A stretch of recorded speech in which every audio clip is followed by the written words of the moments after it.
The other issue I want to cover today is testing.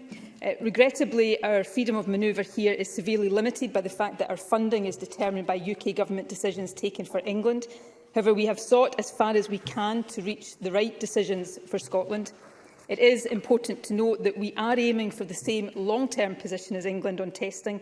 However, we consider that the transition should be longer. In England, testing for people without symptoms ended in mid-February and will do so at the end of this month for those with symptoms. We intend the transition to last until the end of April. This is as far as we can go within funding constraints, but this does allow us to take account of current case numbers and better support the shift in our management of the virus overall. A paper has been published on the Scottish Government website setting out the detail. However, in summary, for the next month until Easter, there will be no change to our testing advice. If you don't have symptoms, you should continue for now to use a lateral flow test twice weekly, daily for 7 days if you are a close contact of a positive case and before visiting someone who is vulnerable.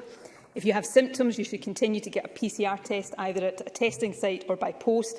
However, following the Easter weekend from 18th April, we will no longer advise people without symptoms to test twice weekly.